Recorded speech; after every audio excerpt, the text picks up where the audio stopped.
Well, good morning, everyone, and welcome to today's employee benefits webinar.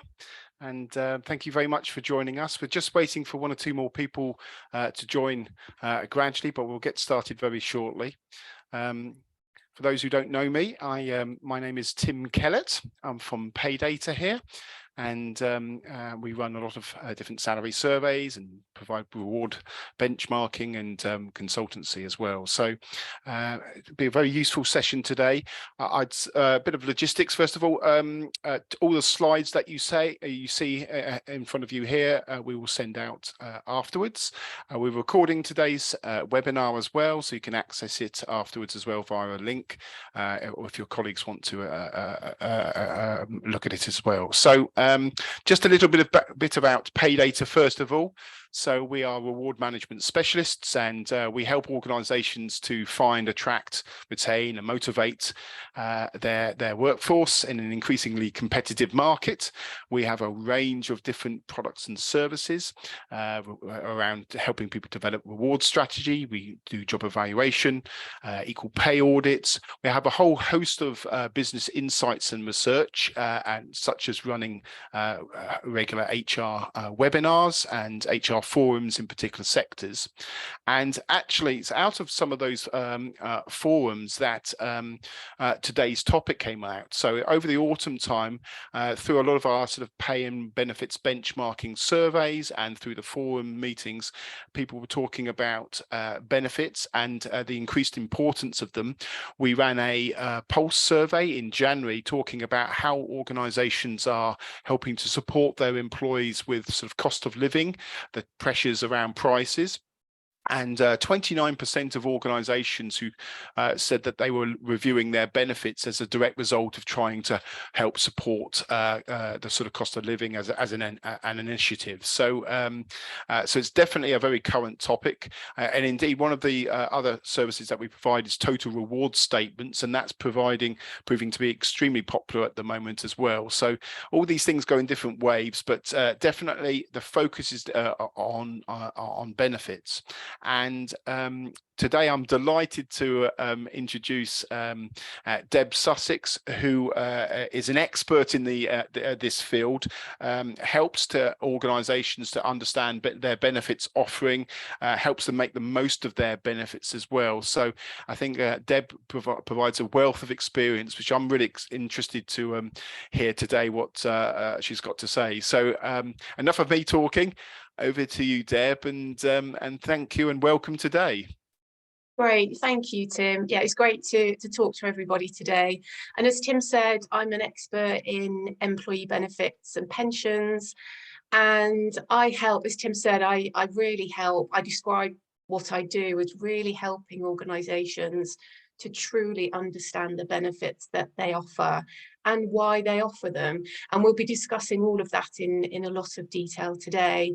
But the projects that I work on, they can be anything from reviewing one benefit in one country, up to as much as reviewing the full benefits and pensions proposition across a multi-country organisation and anything in between. So I support on all of those different things, and all of the content that we'll discuss today will support all of those different types of projects. So I think certainly what we discuss today will be helpful for everybody on the call.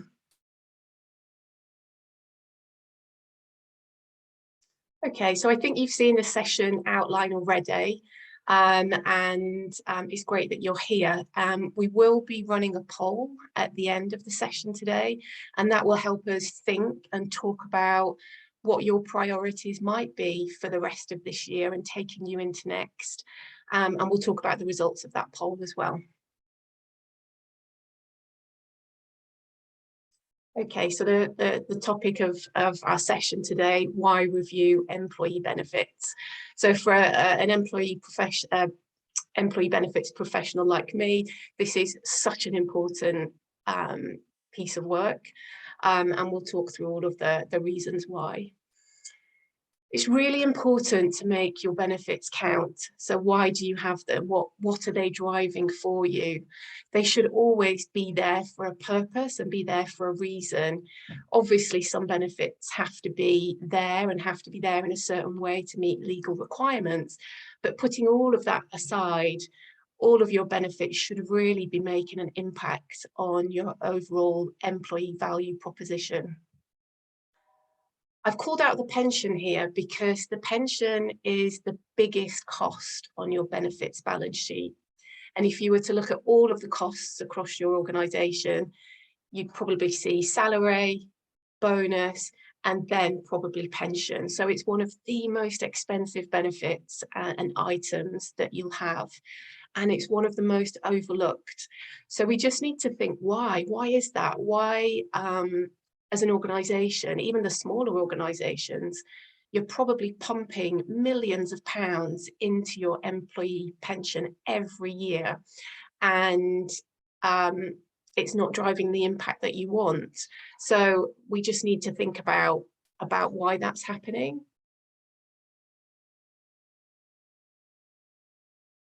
It should always be generating that positive impact. And again, if it's not, we need to think why. It's also really important to stop and think across all the benefits, not just pensions, but are you actually offering what your employees want and value? Have you taken the opportunity to look into that? You might be offering a really long list of great benefits and great voluntary benefits. But if you've not actually stopped and thought about, is this actually what our employees want? Are they, you know, the impact, are the benefits making an impact? So it's really important to factor that into your review as well.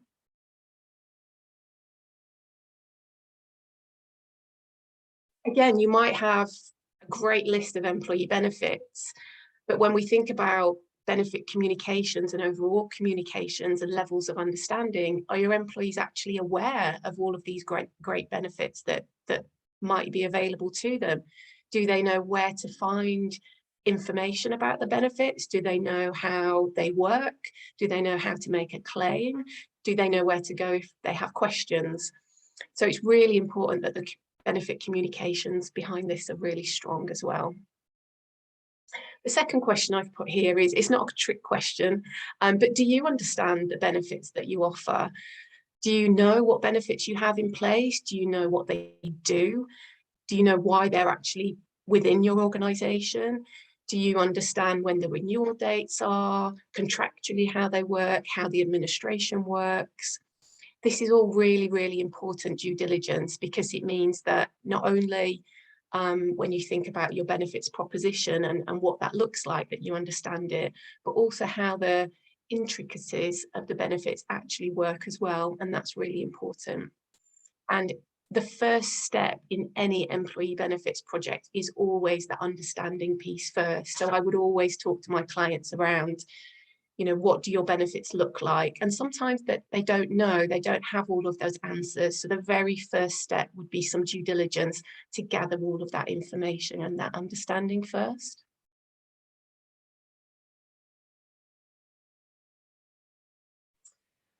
So as Tim said earlier, one of my priorities with what I do is helping organisations make the most of the benefits that they offer. And aligned very closely with that is making the most of the budget that's in place. The budget, unfortunately, is one of the biggest barriers towards allowing you to make changes or introduce something new. So we need to think about that very carefully, and we will talk about this a lot more later in the session this morning, how you prepare that budget carefully and what you can do to really help you move through that as well as you can.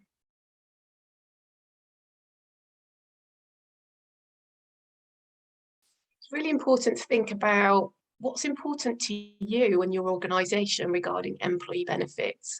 So when you think about renewing your benefits and reviewing them, what would you really, if you could have anything at all for your organisation and for your employees, what would you want that to look like? And it's really important to tie that to your organisation's culture and values. What kind of company are you? what are you aspiring to be, and therefore what do you want to create for your employees as part of that. That's really, really important. And when we talk about the innovation sections later on, we'll tie this back to that as well, because if you want to be innovative, that should really, really come from the culture and values that you have within your organization, because that will help you stand out from your competitors. So it's really important that we discuss all of these things as part of our review.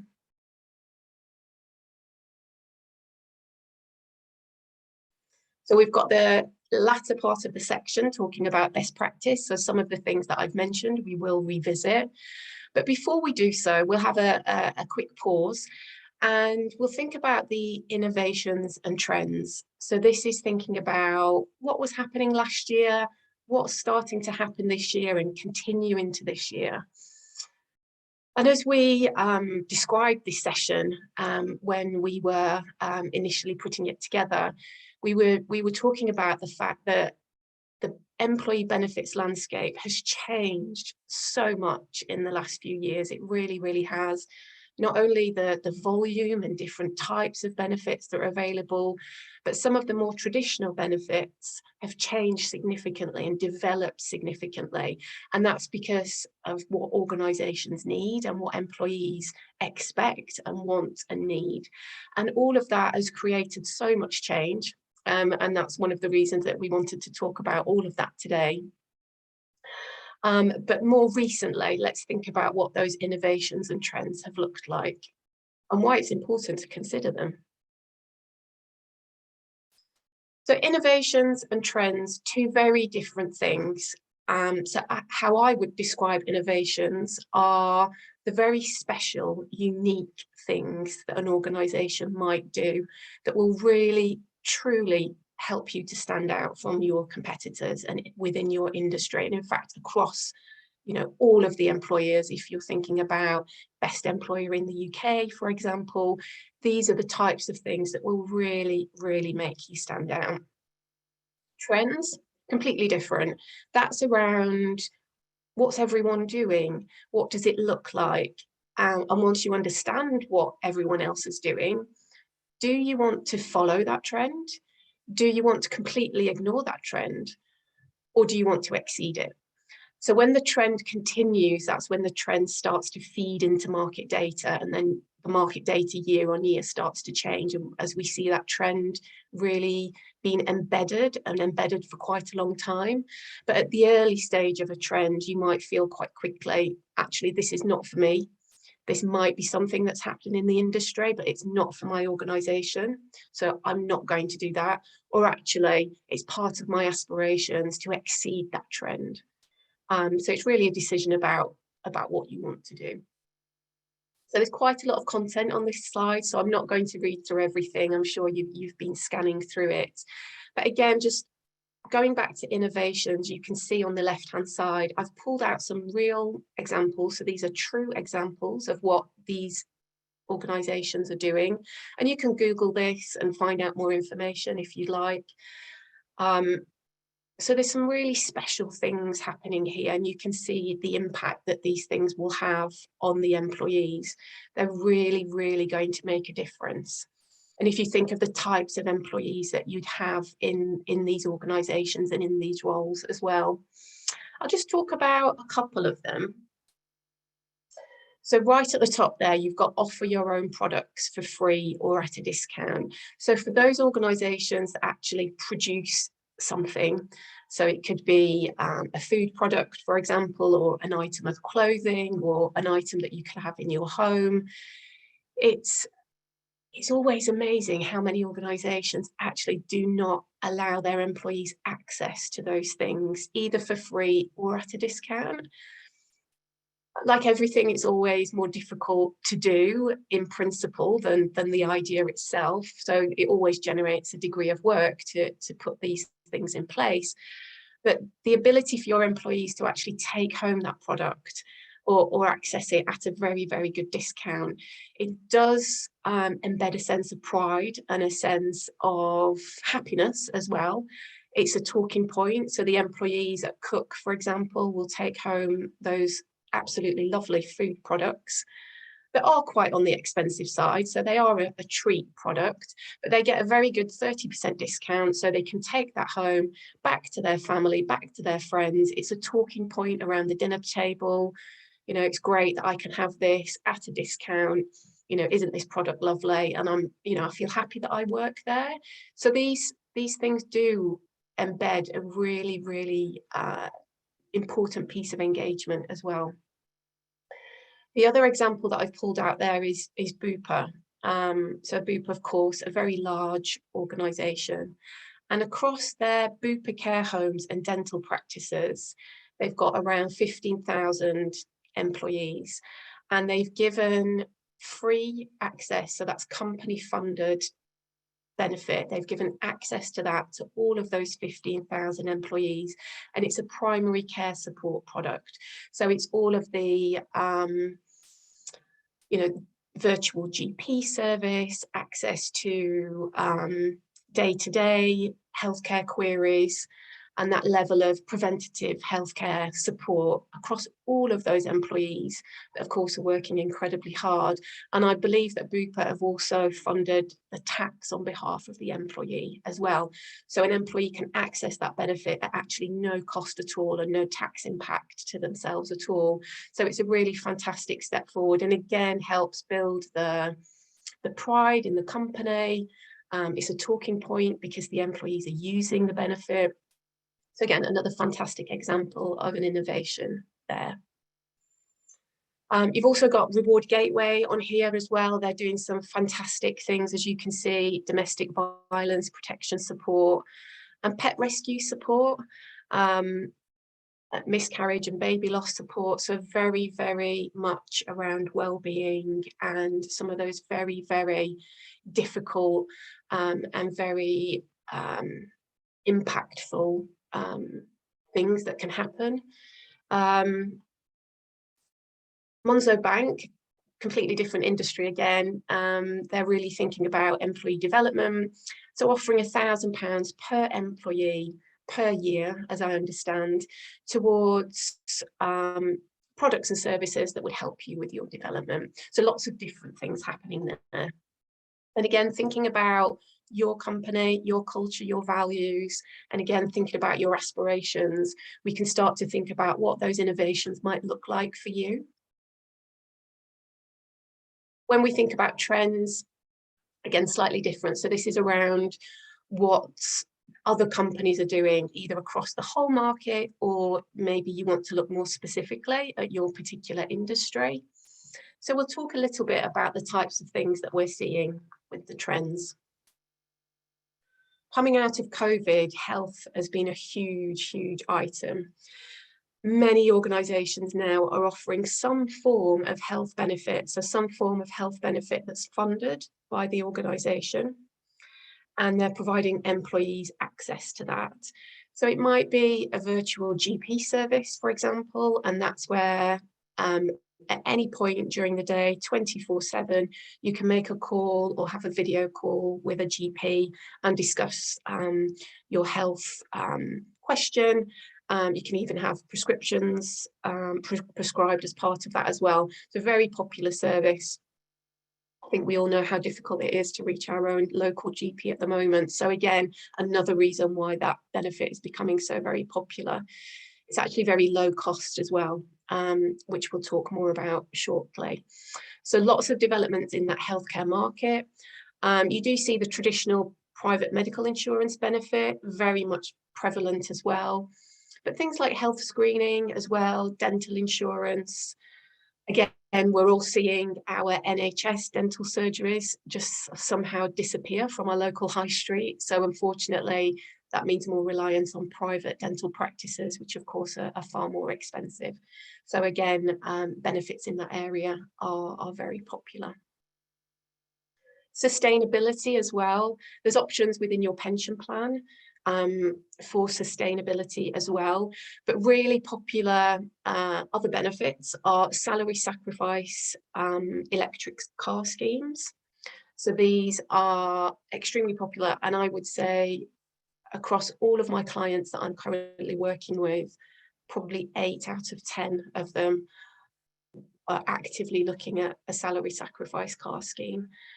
So really great opportunities to offer something great, but also on a really, really fantastic cost perspective as well. You get some really great deals, as well as those salary sacrifice benefits as well. The other item I'll just mention here is volunteering. What we're seeing in the volunteer area is that within COVID, everyone was very kind and supportive and started to volunteer in huge numbers. After that, what we found in that volunteering market is that everyone has reduced, or lots of people have reduced or removed their volunteering roles, perhaps because of lack of time or other reasons. So the numbers of volunteers have reduced dramatically over the past couple of years. So now it's still very important for organisations to want to volunteer and want to have that charitable support as part of what they offer, but the charities themselves are actually crying out for more volunteers. So there's this really great opportunities for employers to match themselves up with either one charity or various charities to offer support now. And that volunteering can be in many, many different forms. It can be in the traditional fundraising form, but it could be quite different. For example, it could be you supporting your employees to be a trustee of a local charity, which is hugely valuable. It only takes a few hours per month. And lots of benefits for your employee as part of that, as well as for your company. So huge trends happening in volunteering. I was going to make volunteering the last thing I talked about, but I would like to talk about remote working as well, just quickly. We had that huge change of employees working from the office to home, and that happens so quickly. The reverse is happening now. So it has been probably, if we were having this conversation in 21, 22, conversation would be to attract employees, to retain employees, we have to allow employees to work from home. And some organisations were going to great lengths to achieve that. For example, by looking at the role, to look at exactly what parts of that role could be achieved from home.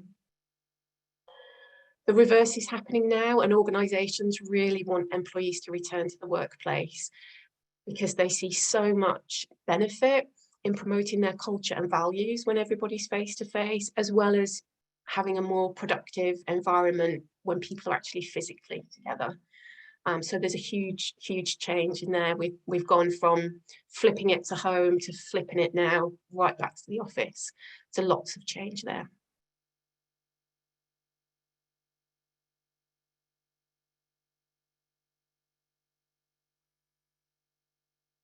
We'll just take a pause and then we'll move into best practice and what that might look like for your organisation.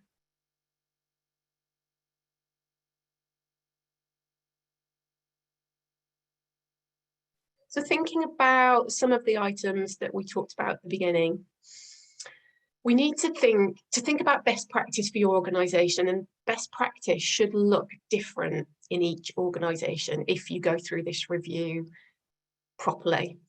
Because what's different, what one company offers should be different to another. So we need to take into your aspirations, those things that we talked about at the beginning of the session. What's important for you to offer your employees? What do your employees want? What do they value? What does your culture and values actually, what story does that tell? And let's put all of that together. Let's use that to think about what innovations you might like to introduce. Let's look at that trend data and see if any of that might align to you and might be appropriate to you. And let's put all of that information together to build the picture for you.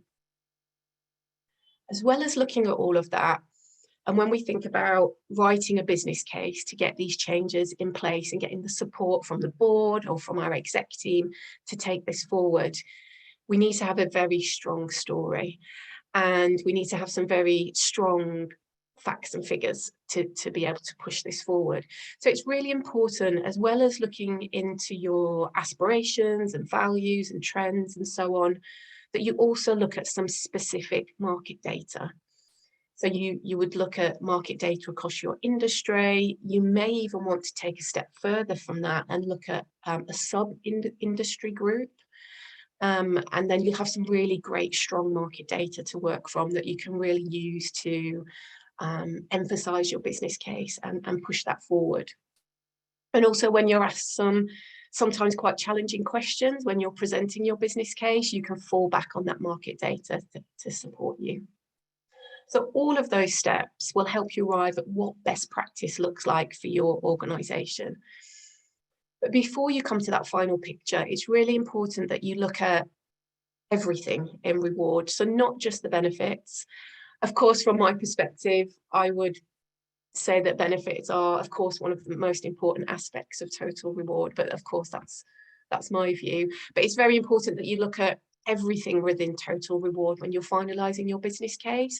So how the changes that you want to make to benefits, how will that align to the way that you review salaries? How would it align to your bonus plans, your learning and development offering, and what would that look like all together?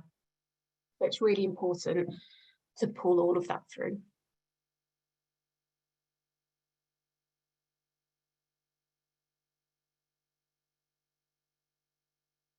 So we started to talk a little bit about building business cases and presenting them. So let's talk more about how you actually achieve these changes.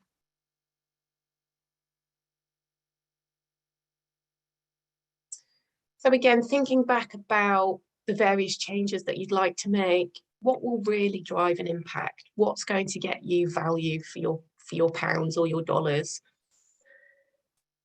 And think about, and that really helps you sell that story as well. So what, by making this particular change, what would that new world then look like? What will it actually do and achieve? Of course, how the costs align to that as well. There's actually some very low cost, high impact changes that you can make. So as part of this kind of review process, a step that I would always complete is look at all of the benefits that you'd like to introduce or the changes you'd like to make. Of course, look at the costs and then almost produce a visual map of what's low impact, high impact, low cost, high cost. And then you can see in the 4 quadrants immediately what the high impact, low cost benefits are. And sometimes that's a really great place to start. So we talked about budget earlier, and budget is one of the biggest challenges to moving these types of review projects forward. And it's important to maximize the budget. You'll only have so many pounds or dollars to spend, so make the most of it. So part of that means actually looking at all of the possible salary sacrifice benefits that you might be able to offer. It might be that you're not, some organisations still may not have salary sacrifice, for example, within their pension plans. They've just not had the opportunity to take that forward. But as well as pension, there's all sorts of other benefits that do still operate on a salary sacrifice basis. So again, it's really important that you understand what those are. And then you can decide if you want to drive them forward or not. I'm happy to talk about salary sacrifice benefits in more detail with anyone on the call. What I would say for now is it's really important to understand the positives with these plans, which are fantastic. So the employee obviously saving tax and national insurance on the portion of the salary that they're exchanging for something else. Also, as the employer, you're saving on employer national insurance contributions at 13.8%. So quite a lot of money can be saved for the employer instantly by introducing these benefits. And again, I would always advise you to that money, that saving that you make, that should be reinvested back in your budget, in your benefits budget, for you to be able to use on some of these great changes that you want to make. So again, it's a great way to maximize your budget as well. Of course, with salary sacrifice benefits, there are some complexities to be aware of. around if employees revert to statutory pay or zero pay. So where you might have an employee on long-term sick, or an employee that's on statutory only maternity pay, and then maybe at a point the pay actually reverts to zero, there are some implications that you need to be aware of regarding salary sacrifice benefits and what the employer costs on the back of that might look like, and how to administer all of that as well, which is really important. Another really important item with budgets, and this happens a lot, are you doubling up on benefits? So that means, are you actually offering the benefits twice? And you might not be aware that you are. So for example, I would say pretty much every organisation now is offering an employee assistance programme. So this is a great example of a low-cost, high-impact benefit. Allows your employees to access support and counselling services every day, every hour, all year round. So it's very, very valuable. These benefits you can buy standalone, but they're very often included as part of other benefits as well, life insurance, as part of healthcare cash plans, for example. So it's not surprising sometimes to find that actually you've got this benefit twice, sometimes 3 times. So again, although it's a fairly low cost benefit, those costs still add up, and it means you've got some budget there to spend elsewhere if you'd like to. You might be doubling up on some other kind of benefits. Retail discounts, for example, is another great example of that. A lot of organisations might take up a product that could be just a couple of pounds per employee per year to access, that you pay as an employer. It gives them access to retail discounts, but your healthcare cash plan or some of your other plans might actually already include that. So again, it's just thinking through all of these things. And we'll talk more about providers shortly, but it's also important to understand about your providers. Are they actually offering you the best service and the best terms? And do you need to think about doing a market review and looking at some other providers and what their terms might be? This is a really good exercise to do every couple of years. It's quite a large exercise, so it's not something that you would want to do every year, but certainly it's something that you should be thinking about every few years.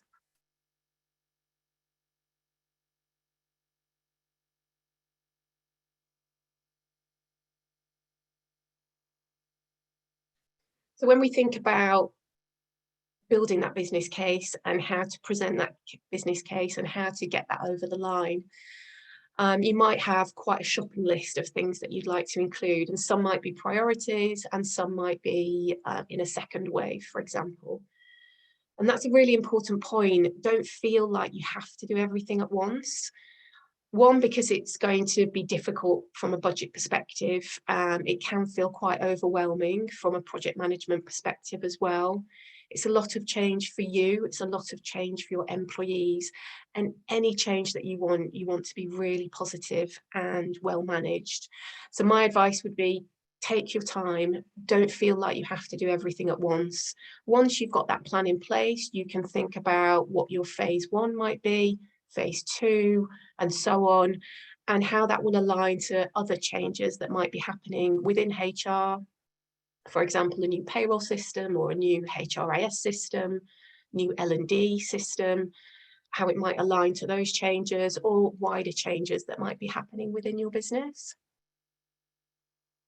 It will also help you really ensure that your employees have a positive experience. And that's so very important. If you are in a position where you can start to introduce new benefits and make enhancements, it's brilliant, but you do need to make sure that it's a positive experience for your employees.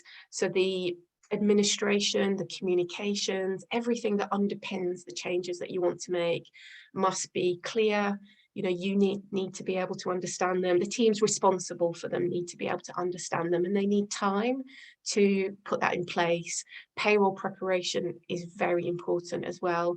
I would say that when you're thinking about, when you're preparing your business case, so certainly before you finalised your business case, start talking to your payroll colleagues about the types of changes that you're thinking about and how and what that might look like from a payroll perspective, because you don't want to be in a position where you've got all of these great changes signed off, but the payroll needs 6 months to get ready for what you want to do. It's great to have all of those conversations up front.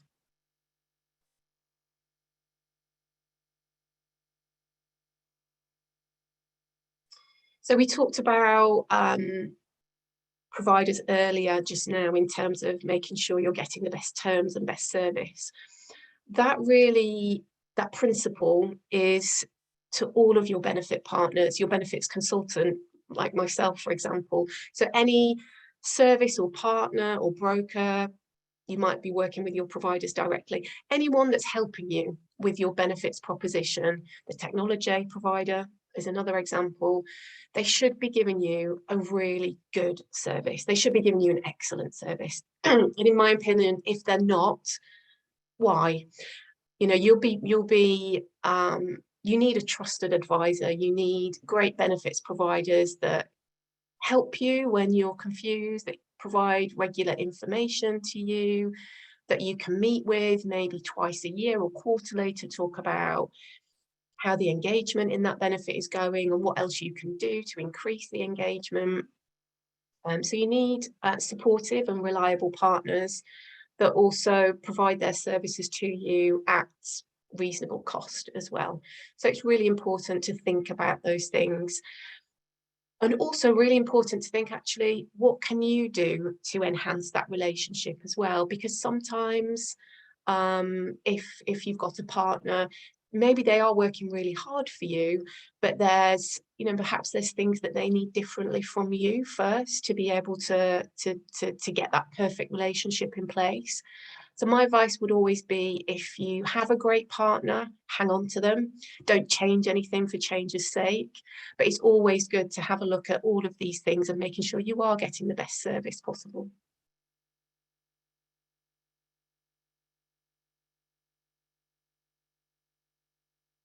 Okay, so we're now ready for our poll. Do you want me to give it a go then, Deb?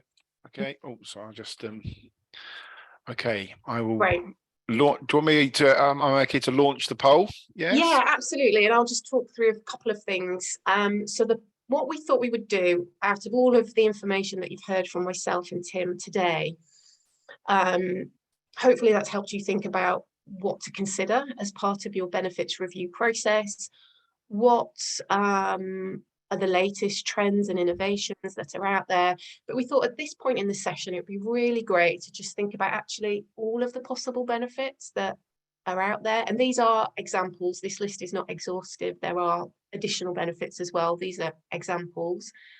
And we thought it'd be great to actually allow you to just scan through this list. It is quite a long list, so you'll need to scroll through.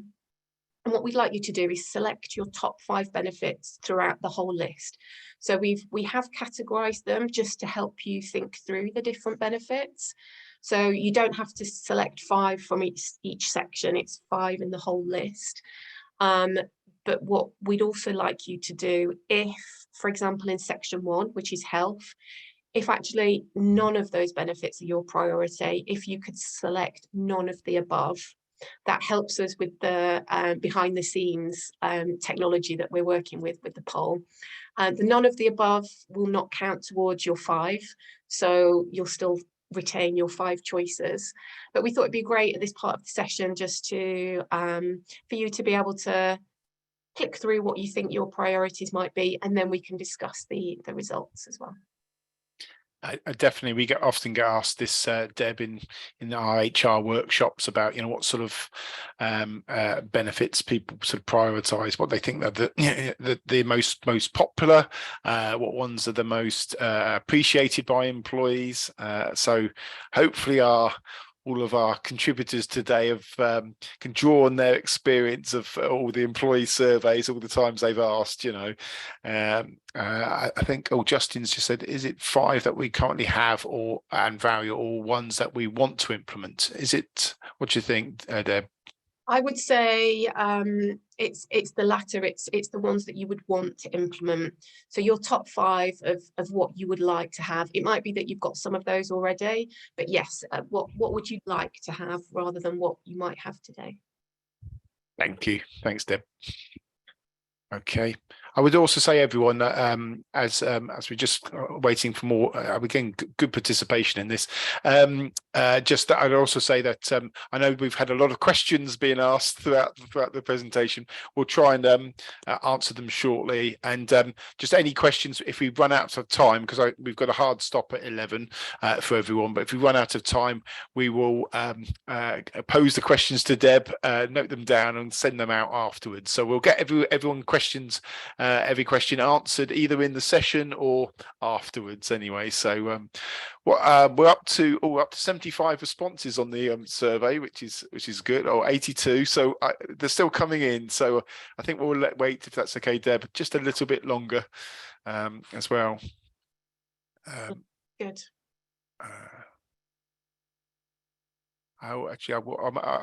Claire's just commented, we offer a birthday off and ask them to take it 3 days either side of their birthday. It's been very well received by staff. So thanks, Claire. We've done a similar thing actually at Paydata. We give people their birthday off, and they can, if it's over the weekend, they can take the Monday or the Friday basically. So so that seems to be quite popular with people, definitely. So the numbers are still going up. I don't want to end the poll quite yet, because we've got almost 3/4 of people have completed this now, which is brilliant.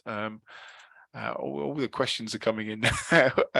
Yes, we will be sending out the slides. I mentioned at the beginning, so we'll send out the slides afterwards. So don't worry about that. Lynn mentioned some organisations offer moving day off too. So if you're moving house, that's good. Emma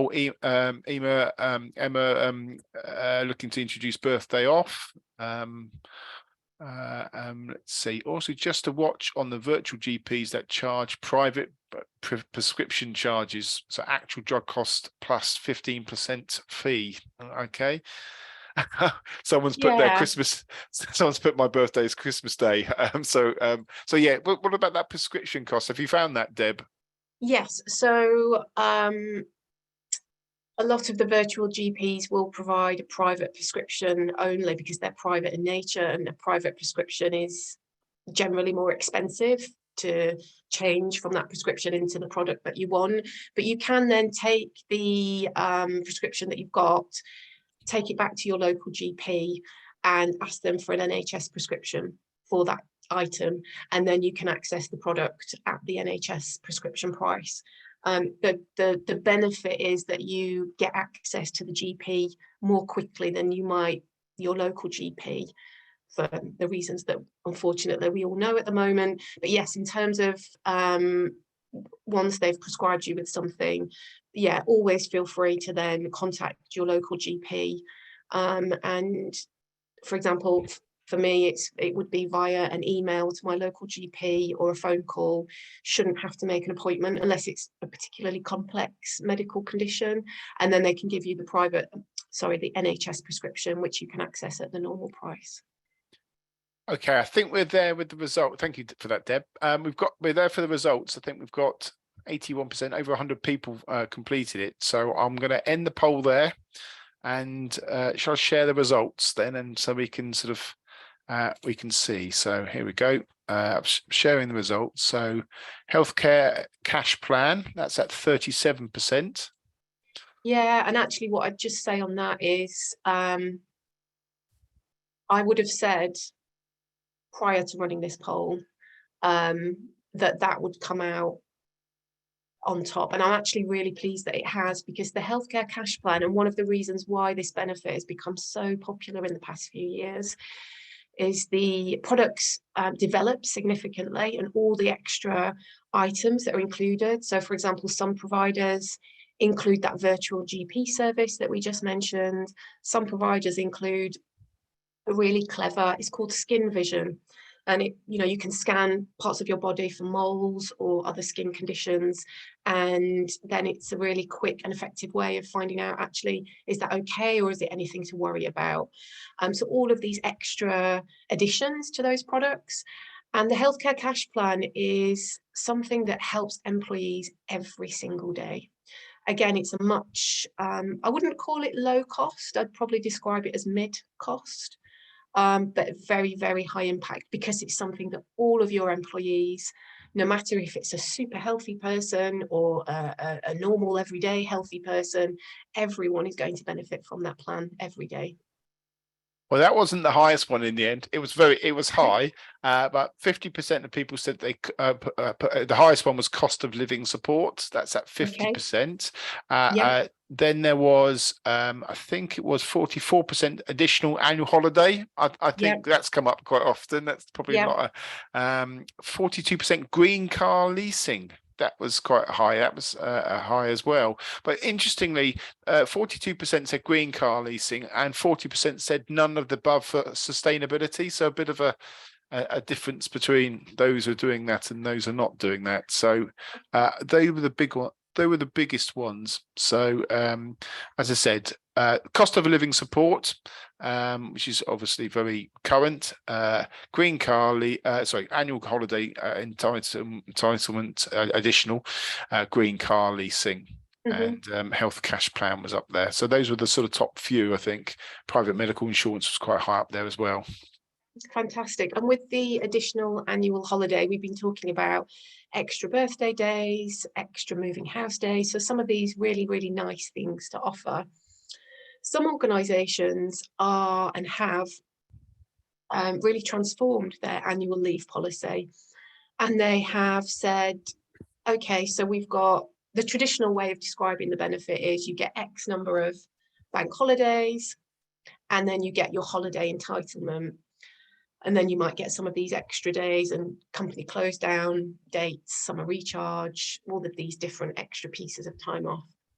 Some organisations have actually put all of that together and said, this is your entitlement. So it might be, say, 40 days, including bank holiday days.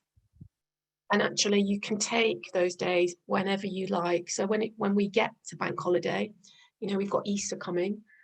Not everybody celebrates Easter, or not everybody actually wants to have those days off. They'd rather have them at a different time. So again, it's a way to transform your policy to make it more flexible, more inclusive, give your employees far more choice. That, of course, generates engagement. So it's a way of transforming, and maybe you're not in a position to actually give extra days, but that is a way that you can transform the benefit that you have today. And it's very powerful thing to do. And again, same with Christmas. Not everybody wants that time off, or likes Christmas, or celebrates Christmas. So again, it allows them to have that holiday actually when they would like to. The cost of living one, because that was in our trend data. So that shows that that's very much a trend at the moment, and very actively continuing as well. There's all sorts of things happening in that cost of living space. Some I outlined on the slide earlier, and they range from employers offering a cash allowance to their employees. Sometimes that's all employees, or all employees earning under a certain level will be given £500, £1,000, could be £200. It has to be affordable, of course, for the organisation. But again, if you're not in a position where you can afford to spend, again, this is coming back to the budget challenge that we've talked a lot about. There's a way to actually look at the current benefits that you offer, and again, communicate those back to your employees, remind them of what is available to them that might help them from a cost of living perspective. It might be the retail discounts that you offer. 8% off your Asda bill at the moment is very always well received, but certainly at the moment as well. Again, the salary sacrifice benefits, it's a way of allowing employees to get access to the benefit that's important to them, as well as actually saving them money. Some employers are plugging in some extra voluntary benefits. So this does not cost the employer anything. So those voluntary benefits might be access to low interest loans. So it's a great alternative to some of those payday type loans that are still in place, that it's very, very hard if you're in the position where you need some cash quickly and you've got to rely on those services, because of course they're so extremely expensive. So it's a great alternative. So the cost of living piece, there's a lot that you could actually do either at a zero cost to yourselves or at a very low cost. So it's a great one to build a project around. Do you want sorry, I was going to say, Deb, we've got loads of questions here, Right. so I don't know if you've got any more one or two more nuggets on the poll, and then I will say also we'll send out the results of the poll afterwards, so you've got the stats, because we've had 118 responses, so that's a good sample. Great. I don't know if there's anything else you want to say though, Deb, at all. No, let's move to questions.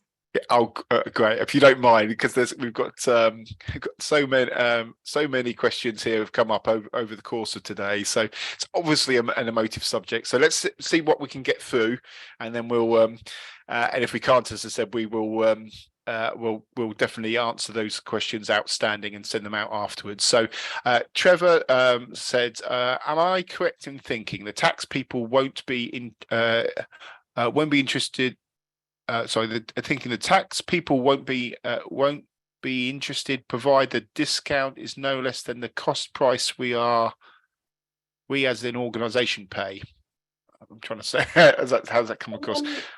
From a tax perspective, the taxable benefit for your employees is it's always going to be based on whatever the employer provides for them. So if you fund anything, if you fund a healthcare cash plan, or if you fund private medical insurance, there are some benefits where, life insurance, for example, there's no taxable benefit in kind for the employee on that. But the general principle is that whenever an employer funds a benefit, whatever the cost is to the employer, the employee will be subject to tax on that amount. As a general rule principle, that's what I would advise that you follow. And then obviously as part of that, review and check, are there any benefits like life insurance that do not carry that taxable benefit in kind? And really understand what that benefit in kind is and how it works, because it's not always as awful as it might appear to an employee in terms of how that's managed. That's great. Thank you, Deb. That's one down, 15 to go.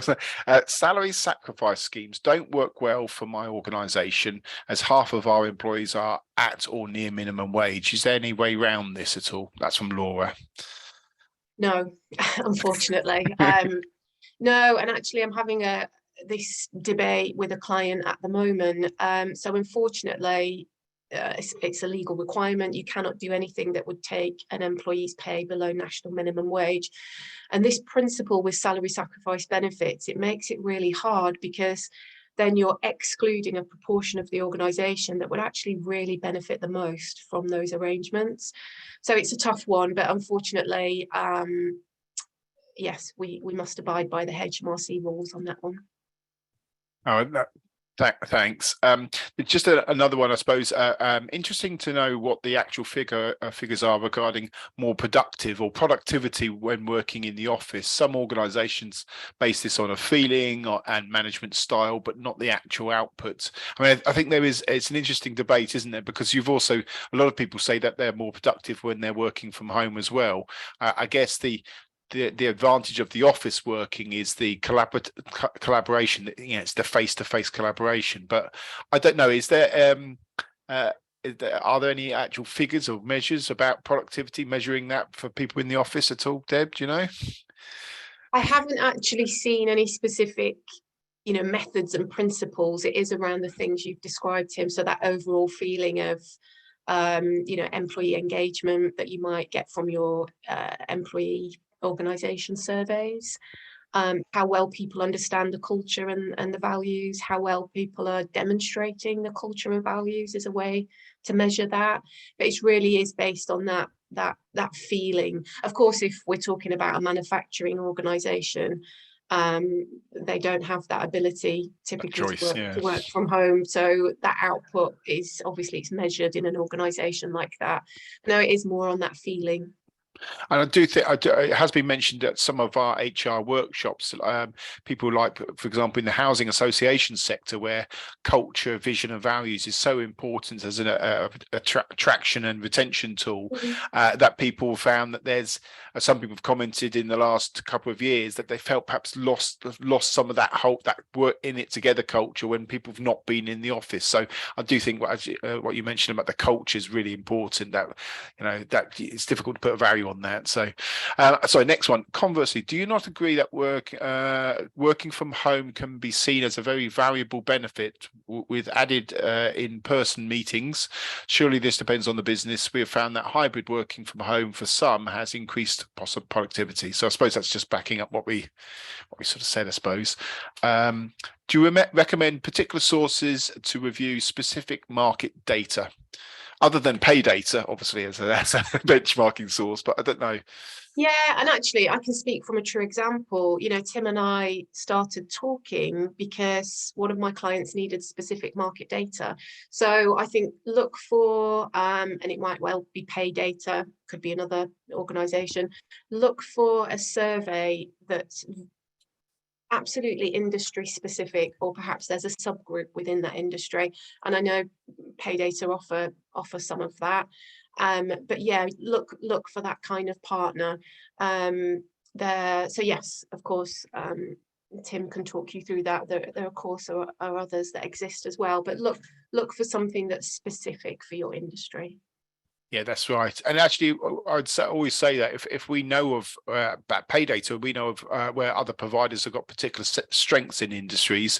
If anyone ever comes to us and we feel like there's an industry better served than us, we'd always recommend it. I did that yesterday. I recommended someone to someone else where we weren't really involved in the sector, but I knew someone else would. So yeah, that's a very good point though, Deb, isn't it? Make sure it's relevant. So Anthony Bruin, from housing and the care sector, just wondering if there are ideas for products and services that we could offer to our colleagues for free or at a discount. So obviously where the affordability is really, or budgets are tight.